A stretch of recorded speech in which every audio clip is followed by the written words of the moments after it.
It began with a scream in the night, desperately echoing down a quiet Los Angeles street in the summer of 1922. There were no signs of forced entry, no suspects, just a horrific crime that had no answers. And what followed was one of the strangest, most jaw-dropping true crime sagas in American history. This is the story of Dolly Osterek. Crime, conspiracy, cults, serial killers, and murder. All things that I love to consume, and I know you do too, you sick, twisted, beautiful, intellectually minded freak. I almost passed out. I don't know why I did that like that. We have Detective Rupert here. He was away for a little bit because he had surgery. Rupee. Oh, he's giving us the side eye. He's like, leave me alone. He ate something he wasn't supposed to, and he had to have it taken out of his stomach. Poor little guy. Be careful with dog toys. Dog like mine, he'll just eat him. Now he doesn't get any, do you?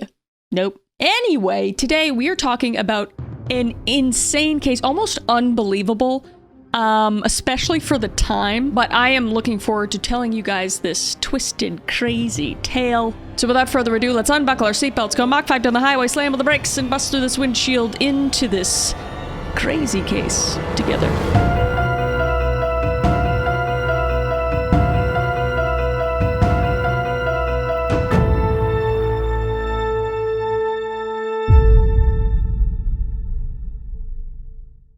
So Wahlberga, or Dolly Korschel, was born on June 12, 1880 to German immigrant parents.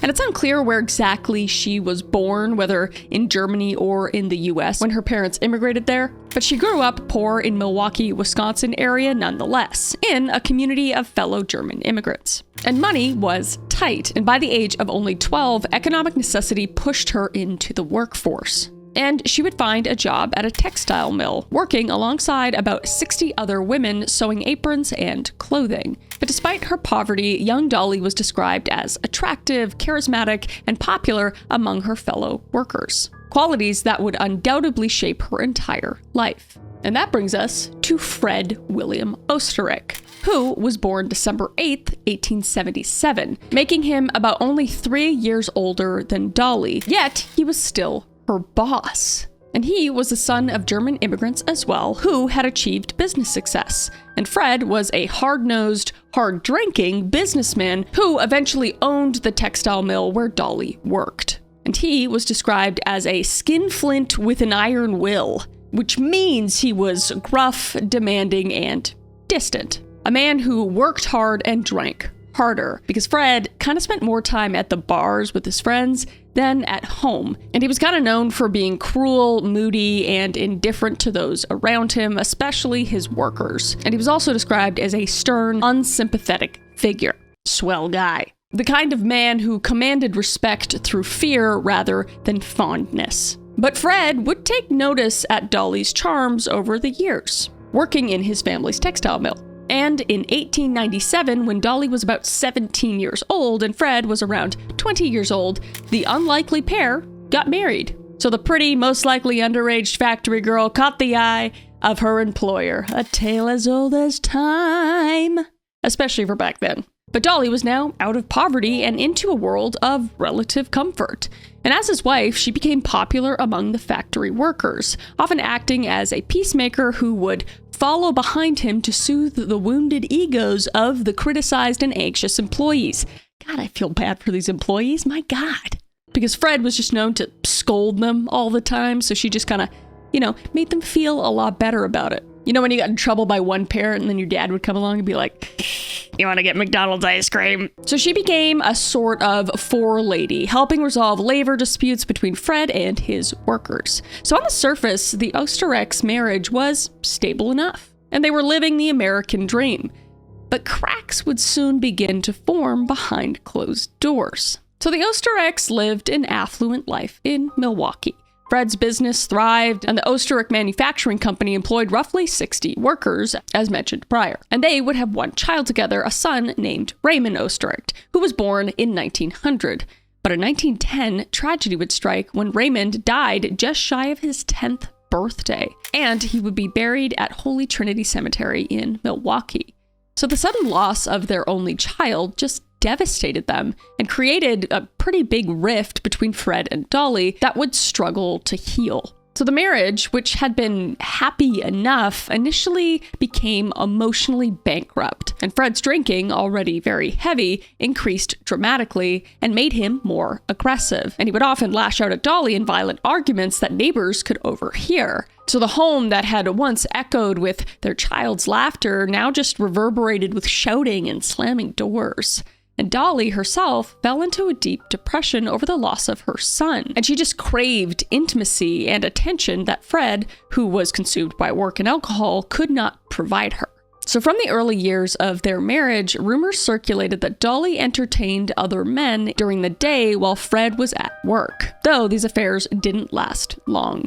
And by 1913, Dolly was 33 years old, wealthy, but actually unsatisfied. Just trapped in a loveless marriage to an alcoholic manufacturer who showed her very little affection. And that is when Dolly would meet Otto Sonnhuber. Now, Otto was a teenage sewing machine repairman who sometimes serviced equipment at Fred's factory, and his background stood in stark contrast to Dolly's, because he was born Otto Ware in 1887, and that's allegedly, as there is some ambiguity about his actual age, but he was a teenager. But Otto had a very tragic start to life, because as a toddler, he was left orphaned and placed in the New York Foundling Hospital and Children's Aid Society. And he was adopted by a Milwaukee family named Sonnhuber, who gave him their name and a chance at a normal life. But despite this, Otto grew up essentially alone, believing he was of German Jewish descent. And he had no real family connections or support system. So when Otto entered Dolly's life, he was about 17 years old, and he was a young, shy man with little experience with girls. And some sources claim he may have actually even been as young as 15 at this point. But he found steady work as a sewing machine repairman and did occasional repair jobs at Fred Ostrich's factory. Okay, I just want to take a moment for a little story time. Okay, last month I got a call from someone claiming to be my bank. And they knew my full name, address, even my mother's maiden name. And turns out, data brokers had sold my information to scammers who almost drained my account. Almost being the key word, okay? Didn't get me. And that's when Incogni came in to save my day. But here is the scary part. Thousands of companies are trading your personal data right now without you knowing. And your address, phone number, even your social security number could be out there. But Incogni automatically contacts these data brokers and forces them to delete your information. It's like having a big brother or sister that always has your back, no matter what. And with their new custom removal feature on the unlimited plan, you can point to any website showing your personal info, and their privacy agents will get it removed for you. And after using Incogni for months now, I've had 89 removal requests completed. That's terrifying and also awesome. So no more targeted scams and people finding my home address, which is horrifying. So go to incogni.com/callmechris and use code callmechris for 60% off. I highly recommend it. That's incogni.com/callmechris because they can't harm you if they can't find you. So click the link below to claim your 60% off and protect your privacy today. Thank you so much to Incogni for supporting the channel and sponsoring the video, and let's get back to it. So one day in the fall of 1913, Dolly phoned her husband at work, complaining that her home sewing machine had broken down.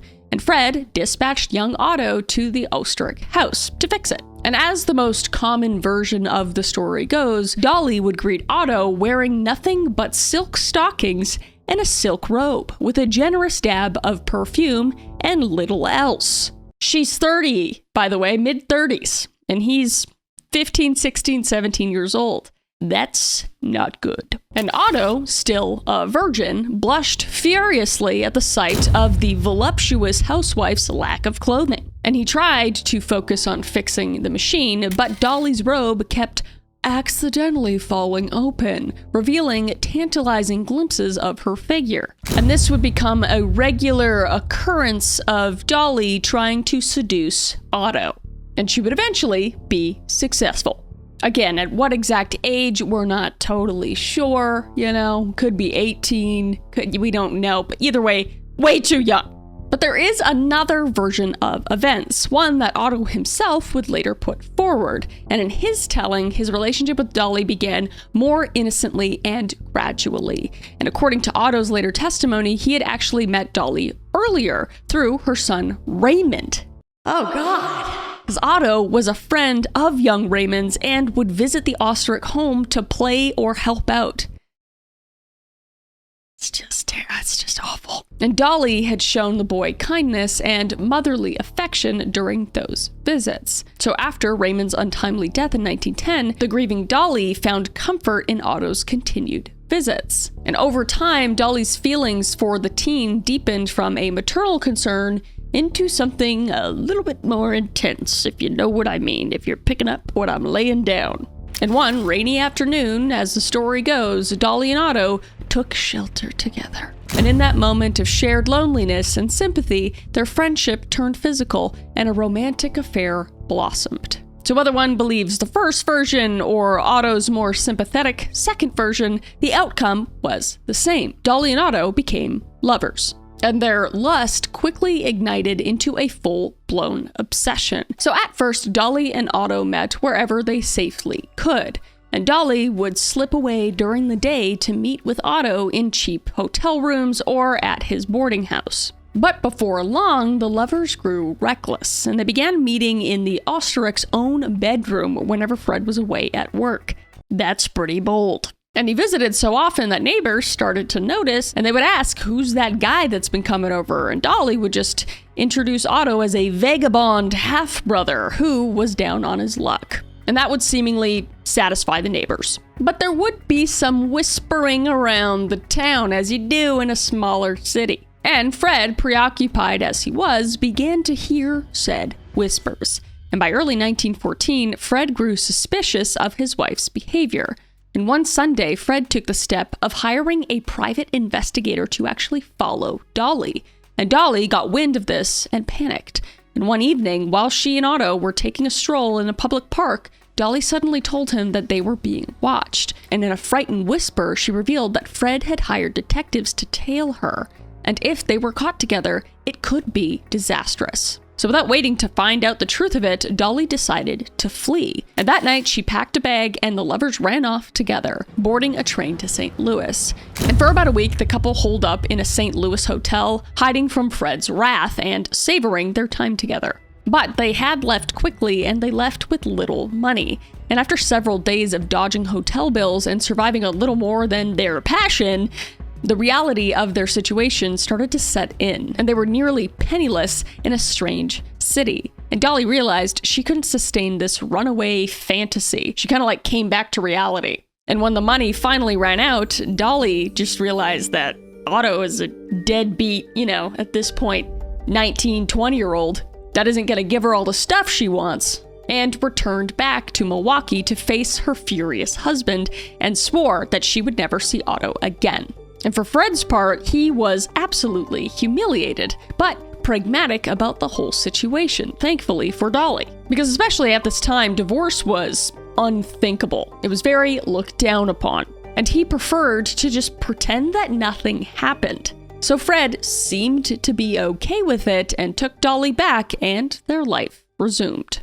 Hey guys, just want to take a second to call you out, all right? You remember that dentist appointment you were supposed to make 6 months ago? Or that dermatologist visit for that weird spot on your back that's been bothering you? Me too, honestly. And personally, I did keep putting those things off because finding a doctor who takes my insurance and has good reviews and actually has appointments available not 6 months from now felt impossible until I found ZocDoc. ZocDoc is a free app where you can search and compare high-quality in-network doctors and instantly book appointments. We're talking over 100,000 doctors across every specialty, mental health, primary care, dental health, you name it. And you can also filter for doctors who take your insurance and check out their verified patient reviews and see actual appointment openings. And boom, you can click to book. It's that easy. And most appointments happen within 24 to 72 hours. I personally booked my overdue checkup while making coffee this morning. So stop putting off those doctor's appointments and go to ZocDoc.com/CCCM to find and instantly book a top-rated doctor today.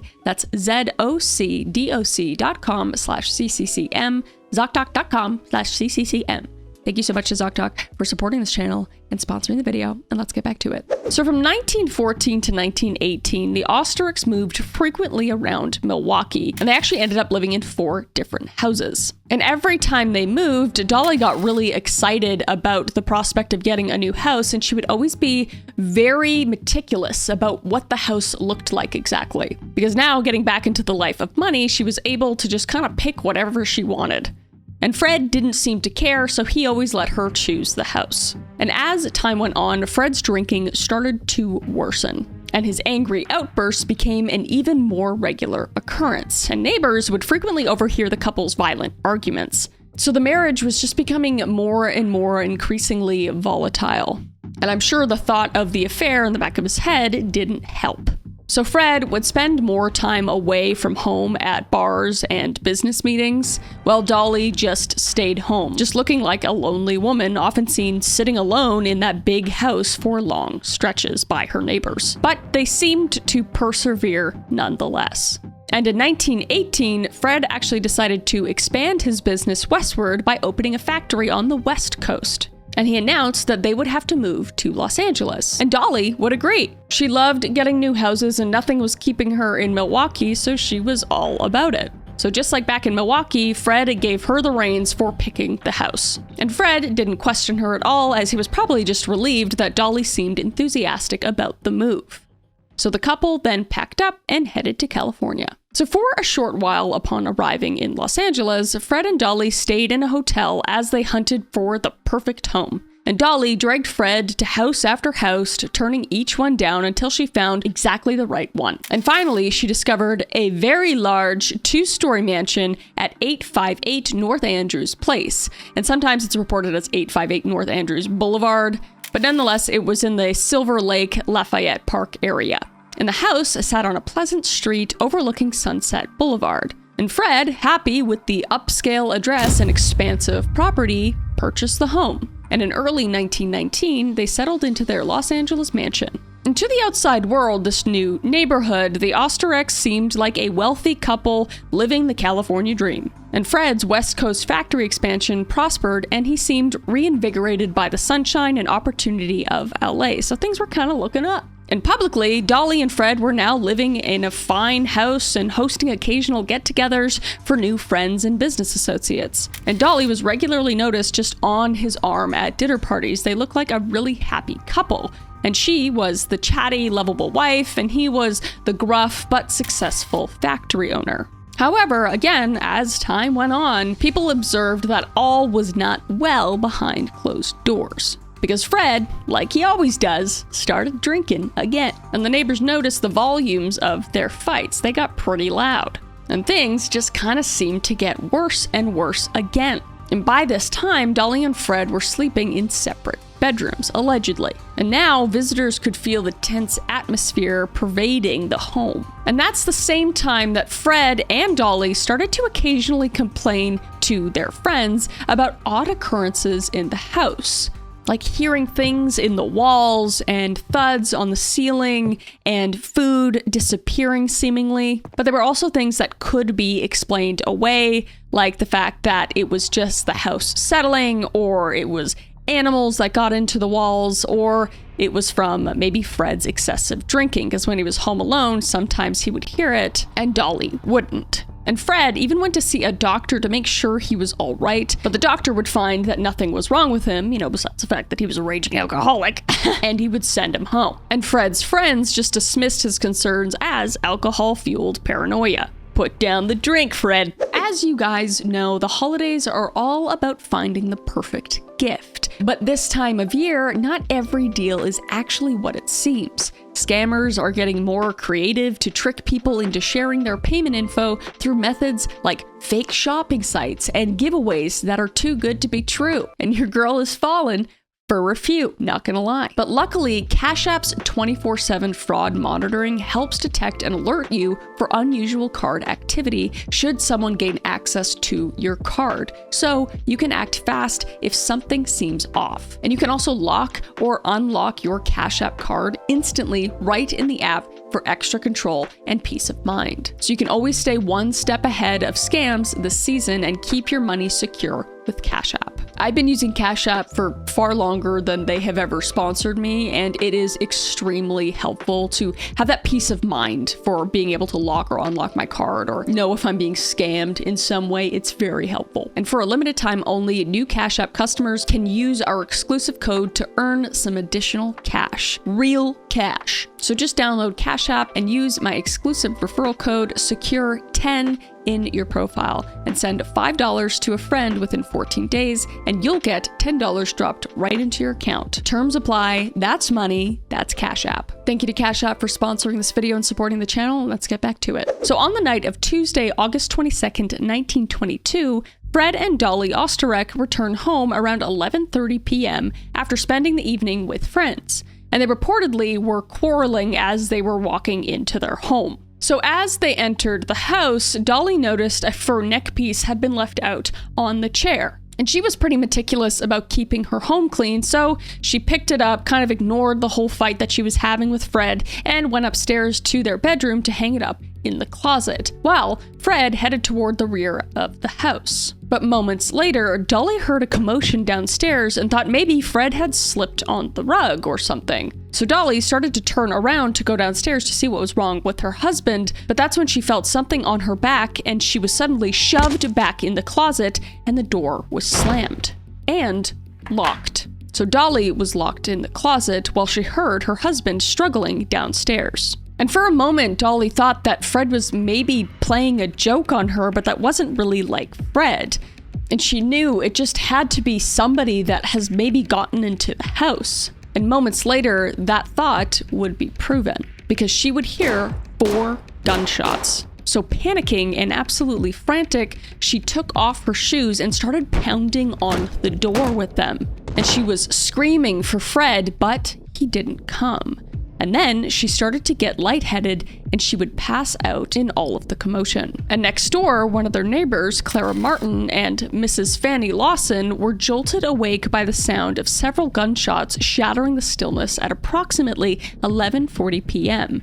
And this was immediately followed by a woman's piercing scream, "Fred! Oh, Fred!" So the neighbors tried to call the Ostrich house, but the telephone rang unanswered, and they could hear muffled cries and faraway pounding. And one neighbor, John Ashton, peered through a window and saw a man's body on the floor. So he sprinted off to summon the police. So Acting Chief of Police Al Slatton and officers A.W. Stoll and Walter A. Aubrey arrived just before midnight, and they found the front and side doors locked, but a pair of French doors leading from the side veranda into the living room were standing ajar. So entering cautiously, the officers discovered Fred Osterek's body sprawled in a shadowy corner of the living room, and he was lying on his side with his head nearly touching a door. And Officer Stoll allegedly knelt by the body and pronounced, "Dead, shot through the heart," because Fred had been fatally shot 3 times. So as police surveyed the scene, they heard a faint thumping and muffled cries from upstairs. So Officer Aubrey followed the sounds to the second-floor bedroom, where he found the door of the closet firmly shut, and the handle wouldn't budge because it was locked. But from the inside, a woman's voice whimpered for help, and the key they saw lay on the hallway floor several feet from the closet door. So the officers quickly unlocked the door and swung it open. And inside, in a disheveled heap, was Dolly, alive, but obviously traumatized. And they saw shoe marks on the walls where she had kicked and pounded. So they carried the frantic woman to the bed. And Dolly's face was a portrait of hysteria, and she sobbed and cried, "Fred, where is Fred?" And police would have to tell her that her husband was now deceased. So police investigated the area and noted several details at the crime scene. 3 empty .25 caliber shell casings were found near Fred's body. A 4th spent shell lay a short distance away, and the 4th bullet was later found embedded in the living room ceiling, suggesting one shot had missed its mark and lodged overhead. And Fred's diamond pocket watch and his diamond-studded Elks Club pin were missing. Yet, approximately $50,000 worth of jewelry, a fortune at the time, was untouched. In the house was left completely untouched, and only loose change remained in Fred's pockets, and also Dolly having been locked in the closet. So Lieutenant Herman Klein and his partner, Detective Lieutenant Raymond Cato, took charge of the whole case. And at this point, lacking an obvious suspect, police considered several theories for Fred's murder. And the first was the most practical, and that was burglars, because perhaps intruders had broken in and killed Fred and taken very valuable stuff. And maybe after killing Fred, they got spooked and decided not to steal anything else and run for it. And then there was the thought of any business rivals that Fred might have had, because Fred was a wealthy manufacturer, so did he have enemies? But by all accounts, he didn't. And he had business associates, but none with a motive to kill him, none that would benefit from killing him. And then there was Dolly herself, and there was always technically motive for a partner to kill another partner in terms of not liking them or gaining money. But she was shoved in a closet and it was locked behind her, and they found it was impossible for her to do that. So the investigation would go on for weeks, but it would slowly turn cold. And Dolly would have to move on with her life without her husband and without knowing who killed him. So after Fred's death and Fred's funeral, Dolly was left alone, but she was now a very rich woman, because she would inherit his estate, which was valued around $500,000 at the time, which was equivalent to roughly $7 million today.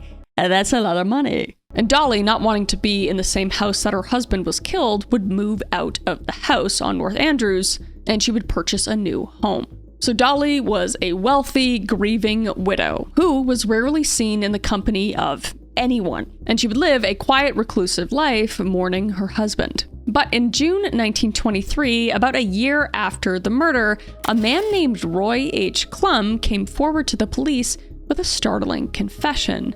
And that's that Roy was allegedly a lover of Dolly's. And he told detectives that shortly after Fred's murder, Dolly had begged him to dispose of a gun for her, and she gave him a .25 caliber pistol, saying it resembled the burglar's gun and that she did not want to get in trouble if police found it. So Klum dutifully threw the pistol into the sticky black tar of the La Brea tar pits in Los Angeles. La Brea, I'm not sure if I said that right, my bad. And when this news broke, another neighbor of Dolly's from her old neighborhood went to the police with a similar story, saying that Dolly had given this neighbor another .25 caliber pistol after the murder, asking him to bury it in his backyard because it too looked like the killer's weapon. And the neighbor had complied, hiding the gun under a rose bush. So on July 12th, armed with these revelations, police arrested Dolly for the murder of her husband. But the evidence wasn't as strong as they'd hoped. And investigators were able to recover both guns, one from out of the tar pits and the other dug up from beneath the neighbor's rose bush, but both weapons were badly corroded from their hiding places.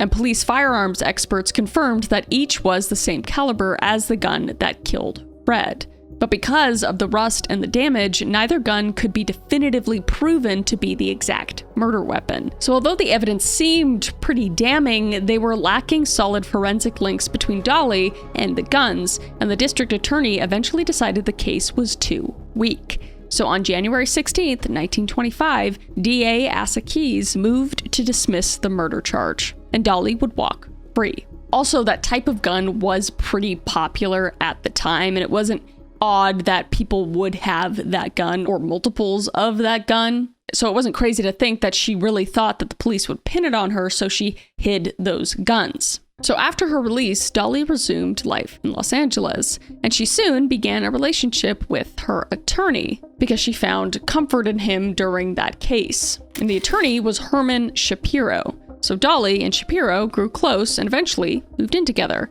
For a time, it appeared Dolly had found some stability with him, but the relationship did not remain completely peaceful, and by late 1928, Shapiro and Dolly were fighting frequently.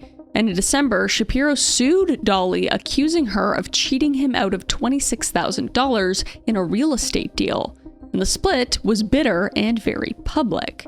And Shapiro claimed Dolly had defrauded him and their partnership fell apart. So by 1930, after about 7 years with Dolly, Shapiro had finally had enough. And in April of that year, a vengeful Shapiro walked into the office of Los Angeles District Attorney Byron Fitz and dropped a bombshell affidavit. And in this sworn statement, Shapiro revealed the secret that he had kept for Dolly. And that secret was Otto Sandhuber, the young man she had had an affair with years and years ago. And he said he was alive and well and had been living in Dolly's attics for years. And Shapiro's affidavit included every scandalous detail that he knew. And he even claimed that a short time earlier, Dolly and 2 hired men had attempted to assault him on the street, an incident which left him fearing for his life. So feeling threatened, Shapiro decided to tell all. And he disclosed that Otto Sandhuber had lived hidden in the Osterix Milwaukee attics for around 10 years, and then in Dolly's Los Angeles attic for another 8 years after Fred's murder. So Dolly Osterix's dark secret was finally exposed. And the mild Milwaukee housewife had kept her lover in the attic right above her unsuspecting husband for over a decade, and then even after her husband's death. It was almost too outlandish to believe. And when confronted by Shapiro's revelations, Dolly could no longer deny it. And the story she eventually told was astonishing. So back in 1913, even after Fred discovered the initial affair and Dolly promised to end it, she couldn't stay away from Otto. And according to one account, Dolly urgently insisted he come back to her. And they both knew that if they continued seeing each other openly, Fred would find out again. So they came up with a bold plan. Otto would move into the Osterix attic. So Dolly secretly installed her young lover in the small attic space of their Milwaukee home. And one version of the story, later recounted in court, described the rather pivotal moment in this way. And that is that one afternoon, Fred came home earlier than usual and almost caught Otto in the house. So with no time to escape, Dolly just quickly shooed Otto into a tiny storage room in the attic and kept Fred away. But Otto would stay hidden there all night. And by morning, Dolly had convinced him that the only way for them to continue the affair was for Otto to literally disappear from sight. Essentially, he would live in the attic, coming out only when Fred was away.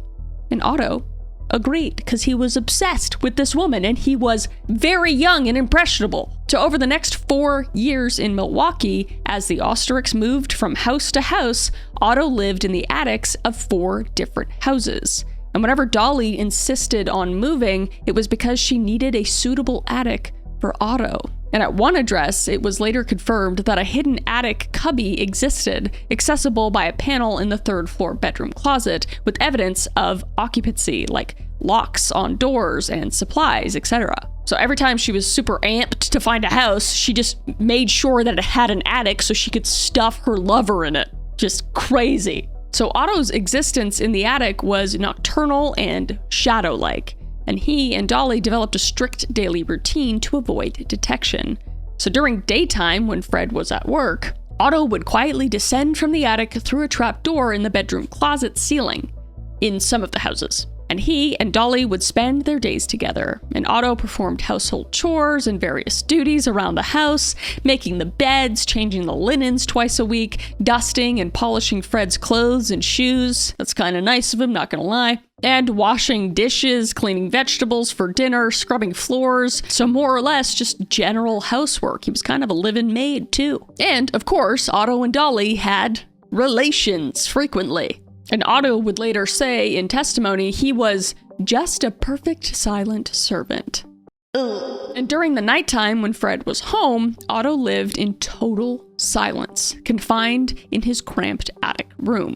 And he would read books by candlelight, and he wrote science fiction and adventure stories, which Dolly sent to publishers for him. He was literally a ghostwriter kind of thing, but he was literally like a ghost in an attic. He was kind of crazy. Very poetic. And he became very skilled at moving about the attic quietly, but sometimes not quietly enough, because those sounds that Fred was hearing, that Dolly and their friends were trying to convince him they were alcoholic paranoia, was actually Otto just in the attic. So he was kind of right there, or he was right that there was something up there. Still an alcoholic, but he wasn't crazy. But Otto was completely isolated. And for 10 years, the only human being he spoke to was Dolly. And Dolly, for her part, controlled everything about his life. He was basically her prisoner, and the lack of exercise and sunshine turned the once healthy teenager into a pale, slender shadow of a man. And there was actually one occasion where Fred came home unexpectedly and walked in on Otto in the kitchen eating a leftover leg of lamb. And Fred, not knowing it was Otto because he looked so different, gave the guy a beating and threw him out the back door, assuming he was just a hungry burglar who had just snuck in. And Dolly smoothed the incident over, and Otto, bruised but undeterred, crept back into the house and up into the attic again. So in 1918, when Fred announced the move to LA, Dolly made sure her attic-dwelling lover would not be left behind, and she agreed to move only if she could choose the new house, and only if it had an attic, which was very rare for LA. But she found the house, and Fred didn't even think about it. And they even arranged for Otto to travel ahead of the family, and Dolly sent Otto to LA on his own before she and Fred made the move. By the time the Ostricks arrived in California, Otto was already secretly installed in the attic waiting for Dolly. So in LA, the bizarre arrangement resumed without missing a beat, and Otto lived in the attic full-time. And Dolly tended to her husband in their public life while satisfying her own needs with Otto in private. And he would have minimal furniture up there, just like a crappy mattress and a chamber pot for his, piss and shit. And he obviously had his books and his paper and his pencil, but he really did not have much up there for such a long time. And Dolly would bring him food daily, sneaking meals up to the attic when Fred wasn't around. And they developed a simple signal system. 3 knocks on the trapdoor meant the coast was clear for Otto to come down, and when Dolly was angry with Otto, she would sometimes stop feeding him as punishment. This lady is a psychopath. And in these disputes, his only form of rebellion was to refuse to eat the little food she would bring him. So it was a starvation protest by which he exerted the little control he had until she would forgive him. He said, quote, "I'd refuse to eat. It was all I could do." Unquote. Just the most toxic relationship I've ever heard of. But the years of confinement took their toll on Otto, and Otto described himself as Dolly's prisoner, utterly dependent on her for every need. And separation from her caused him intense anxiety, saying, quote, "When I was away from my attic, the time was tremendously long. I was almost beside myself to get back," he testified, trying to explain his psychological bondage. And modern observers have noted that Otto, being only 17 when this began and with no family ties, was a prime target for emotional and psychological manipulation. Just a classic case of coercive control and trauma bonding in an abusive relationship. And Otto's devotion, despite his captivity, fits the perfect pattern for Stockholm Syndrome.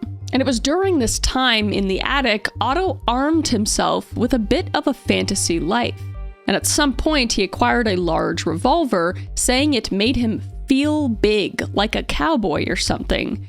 And later, he traded it for a smaller 25 caliber automatic pistol, and eventually bought a second 25 caliber gun, which he gave to Dolly. So by August 1922, Otto had been living in attics for about 10 years, and he was around 34 years old. And the fresh-faced teen who had come to fix a sewing machine a decade earlier had all but disappeared. So as it turned out, the original timeline of events for the murder of Fred didn't happen as Dolly had led on. And the night of August 22nd, 1922, actually went as such. Fred and Dolly did indeed return home at around 11:30 p.m. from dinner with friends, and the couple was already arguing as they pulled into the driveway, and they entered the home together. But while they were doing that, from his cramped attic crawl space above the closet, Otto could hear the loud voices and the sounds of a situation unfolding below. and then he heard Dolly cry out. And Dolly had actually tripped over a throw rug and let out a yell in surprise. But Otto, hearing the commotion, thought Fred was attacking her. Because in the original story, Dolly said that Fred must have tripped on a rug, and that's why she wanted to come downstairs. So she just twisted that shit. So Otto, alarmed and believing Dolly to be in danger of physical harm, Otto grabbed both of his loaded .25 caliber pistols and rushed to the trap door. And Otto would burst out of the attic and lunge into the living room, wielding 2 guns and shouting, "Stop!" And Fred Osterich spun around, completely astonished. And this time, he instantly recognized the intruder. And it was the same burglar he had once caught eating in his kitchen. And Fred's shock and confusion turned to fury. And he said, You, what are you doing in my house?" And enraged, Fred charged at Otto, and the 2 men grappled fiercely, overturning a chair and wrestling across the room. And in the struggle, one of Otto's guns went off once, firing a shot into the ceiling. And startled and fearing for his life, Otto pulled the trigger again and again and again in blind panic. And that's when Fred was hit 3 times. And Dr. Frank R. Webb, the autopsy surgeon, would later testify that this downward trajectory was extremely unusual. Quote, "One that could have only occurred once in a blue moon." Likely the result of Fred falling forward as the shot was fired. So Fred collapsed to the floor, mortally wounded, and he died within moments, if not instantly. So as Fred's lifeless body lay sprawled in the corner, Otto and Dolly realized they needed to do something. So they decided to make the scene look like a burglary gone wrong. And they worked quickly, snatching Fred's valuable diamond watch and chain from his vest, as well as the cash from Fred's wallet in the bedroom. And Dolly handed Otto the items, essentially robbing Fred in order to feign a robbery. And then they implemented the final crucial touch. And that's when Dolly climbed into the bedroom closet and Otto slammed the door, locking her inside from the outside. And he deliberately tossed the closet key onto the carpet a few feet away. In this way, Dolly would have an alibi, and no one could claim she shot Fred if she was found locked in a closet. And Otto then raced back up into the attic via the closet trap door, taking the guns, the watch, and the money with him. And he pulled the attic hatch shut and retreated into his hidden quarters, awaiting whatever came next. So from inside the closet, Dolly started screaming and pounding on the door as loudly as she could, because she needed the neighbors to hear her cries, and they indeed did. And the rest is history. So when the news broke in 1930, headlines across the nation blared the sensational tale of the Batman in the attic. And after nearly 8 years of mystery, the truth of Fred's murder was finally laid bare. So on April 7th, police tracked down Otto, who was living under the alias Walter Klein, and he had actually gotten married and had been working as a janitor and porter at a hotel in Vancouver, Canada, but recently returned to the West Coast with his wife. And Otto was arrested in Los Angeles, and Dolly, now around 50 years old, was also arrested. And both were charged in connection with Fred's death. So the long-delayed reckoning had arrived. And Otto's trial began June 11th, 1930 in Los Angeles County Superior Court with Judge Carlos S. Hardy presiding. And the charge was first-degree murder. And District Attorney Fitz led the prosecution team, assisted by Deputy DA James Costello and J. Thomas Russell. And Otto was defended by Earl S. Wakeman and Orville Rogers. Really great names. And now, about 42 years old, Otto appeared as a strange man in court. And observers described him as sallow-complexioned, small, plainly dressed, middle-aged man with a receding hairline, round black horn-rimmed glasses, and a nervous twitch. And despite the salacious details of his secret life, Otto had actually married another woman during his years on the run, and he and his wife, Mathilde, whom he wed in 1924 in Washington state under his alias Walter Klein, attended court together each day. And Otto initially pleaded not guilty, and also not guilty by reason of insanity.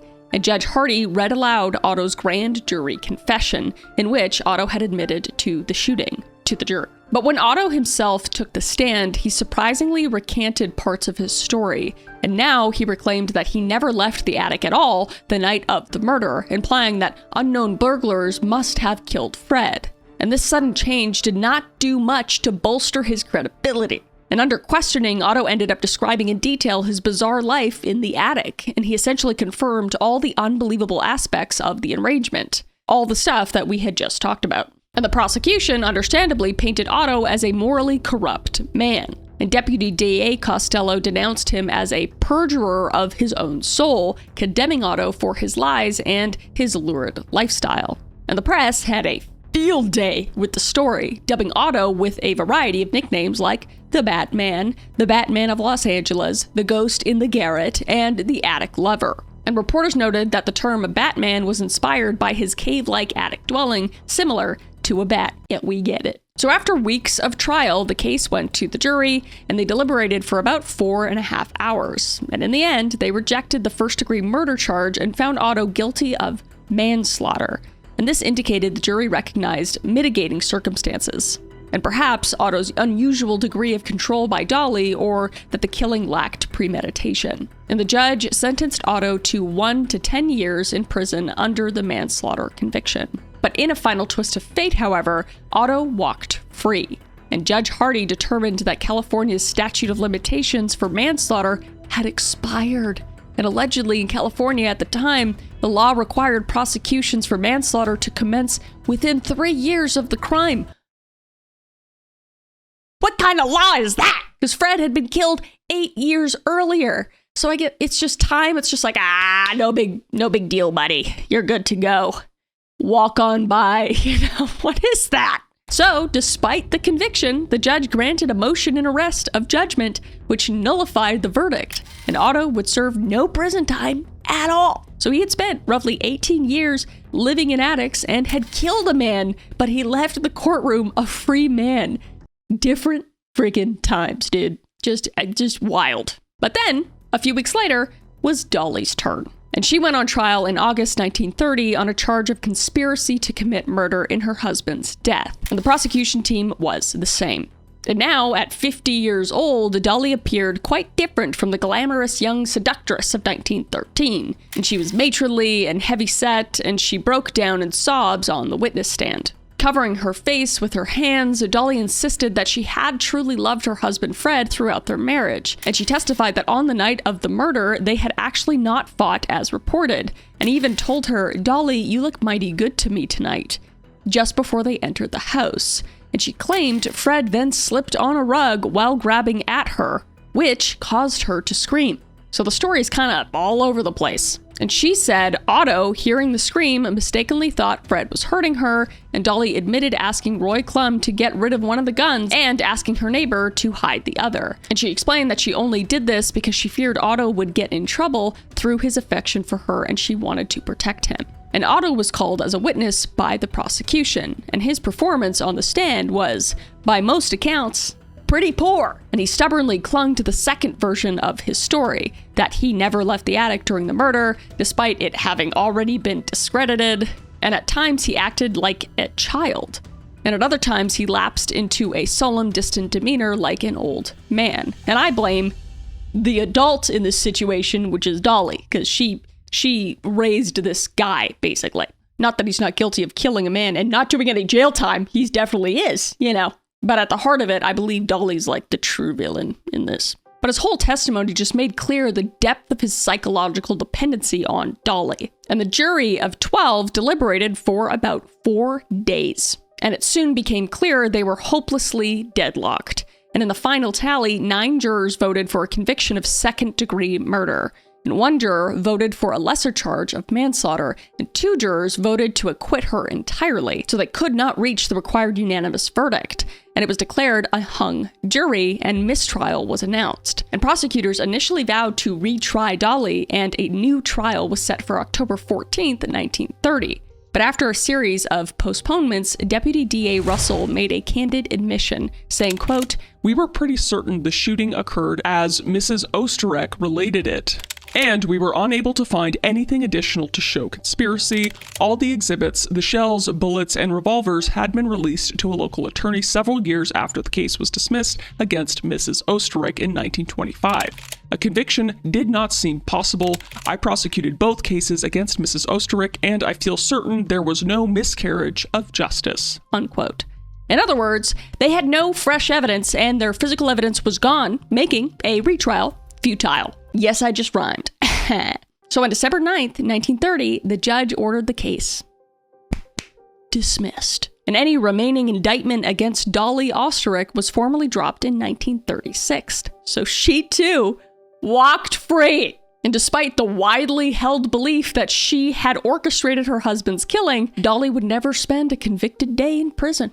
And Otto would go on to live his life, reportedly never contacting Dolly after the trial. And Otto would die on March 22nd, 1948 at around 60 years of age, and he was buried in Hollywood Forever Cemetery in Los Angeles under his assumed name, Walter M. Klein. And Dolly, freed from legal jeopardy, carried on her life in Los Angeles. Yet in the decades that followed, she developed what some called a taste for litigation. And the former housewife found herself in court frequently, but this time in civil suits. Like in 1931, she sued a jeweler for $3,500, and in 1932, she won a lawsuit against her former lover, Herman Shapiro, winning $90,000 in a real estate dispute.